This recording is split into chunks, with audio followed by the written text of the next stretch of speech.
Hi guys, this is me again doing my regular Saturday bike run and at the same time using some brief rest to make also brief summary of my recent article which I put on LinkedIn, but this time also to new resource for me, such a resource as medium.com. The link is here or there.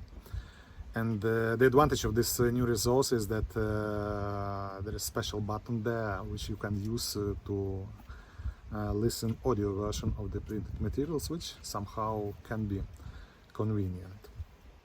So about this recent article, just let me put the shades because still the sun. So the article is entitled as Hitachi, Metabo, HiKOKI mergers and acquisitions in 2012-2022 and what employees and customers are to expect in 2023. So to start with the point that I was working quite for a long time for Japanese companies starting in 2023 for Hitachi at the time Power Tools. And then I've got a very good chance also to work for Mitsubishi Electric for a little bit different field than Power Tools. And then again I rejoined the company and was working until last year. And then unfortunately I had to leave the company and still missing it. But anyway, let us see, maybe in the future I will be still useful and find the job or some project in this area. So speaking about these mergers and acquisitions and the story with Metabo, HiKOKI, Hitachi. It started in 2012 when Metabo at the time was purchased by investment fund Chequers Capital, and at that time it was the turnover of Metabo was about 341 billion euros with the personnel of 1,700. And I can guess that the price of this deal was about 110-120 million euros, which I would say good price, because later we will see how much was paid for Hitachi. And the Chequers Capital, frankly speaking, they made good job, because they made a restructuring of the company. They increased, by the way, the quantity of the personnel from 1,700 to 1,800.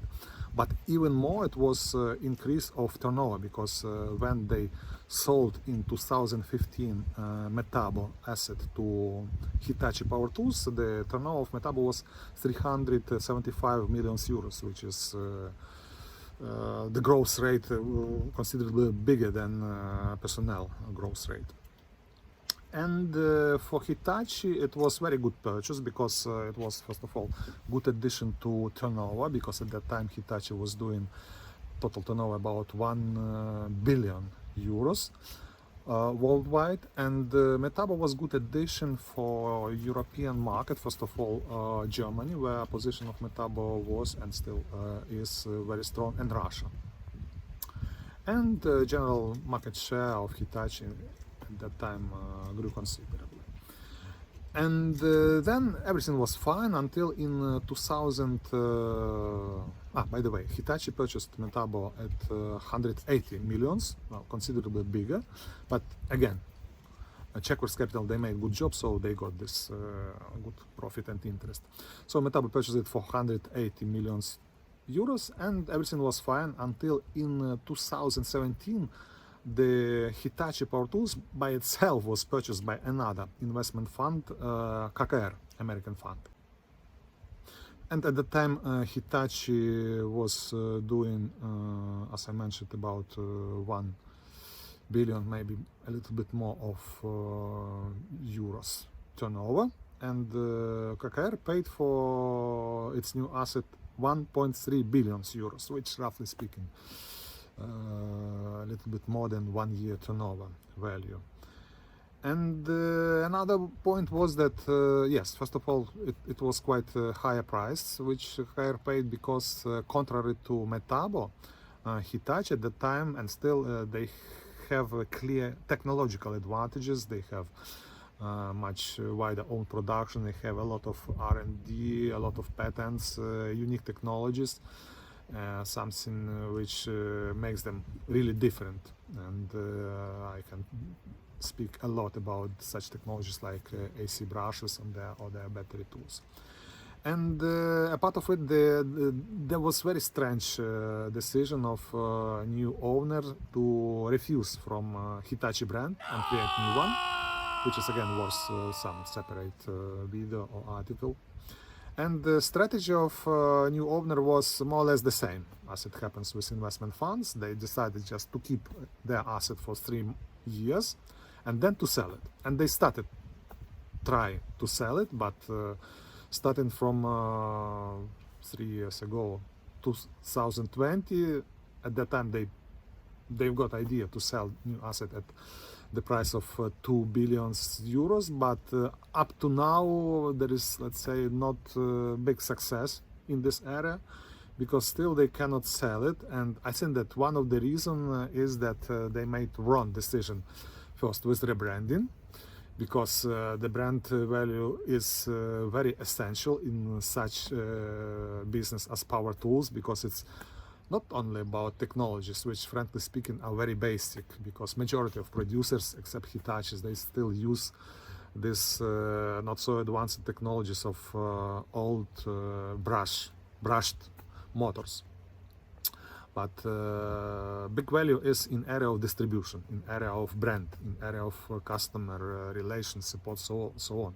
So if you refuse to use old brand, then it takes some time to build new one, and it takes even longer time to bring this new brand reputation, so on, to the distribution, to end user, and create new story.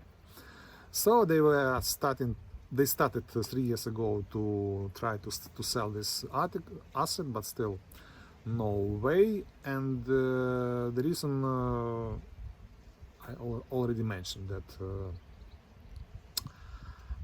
the market is not so big. Then they started to cut the personnel, and I can guess that it's also something which is not bringing advantage to the company if some human resource assets are undercut. Then customer can notice it, and then in this case also sales will not be, let's say, growing in a rate as it would be good. So this is the story. So my forecast for 2023 is that previously in open media there was information about 2 billion price which KKR would like to have for HiKOKI asset. But even if they find client for this asset, still the profit they will get smaller than it was planned. And probably this could force them for further cutting costs if they don't sell HiKOKI this year.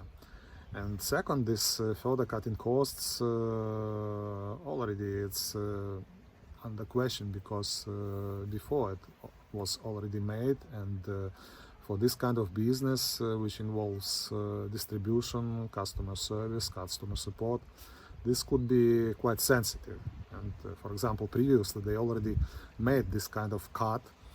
They cancelled positions of European branches which were occupied by Japanese staff, and frankly speaking that was a big loss, because Japanese persons, it was always good way to show to customers, to dealers, to distributions brand identity, let's say image of something authentic from Japan. And even more, this Japanese staff, they were making enough, let's say, control and management, good management for the branches. And I would say that this is quite a loss, that new structure lost the Japanese staff in Europe. And yes, the third point is that as I already noticed that every advertising which normally comes for HiKOKI in media, there is omnipresent note that availability of the product depends on country, which means simply saying that eventually they are cutting some assortment, they are cutting some stock availability, which is also not so good for customer support, for promotions, for sales, and this is also somehow undermines the chances of selling HiKOKI to new owner at a good price. And yes, for personnel it's still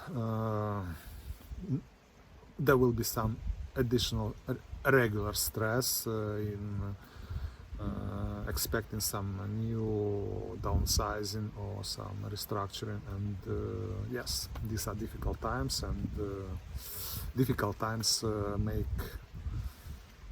tough men, and let us hope for the future. So see you in my next videos, and banzai. See you.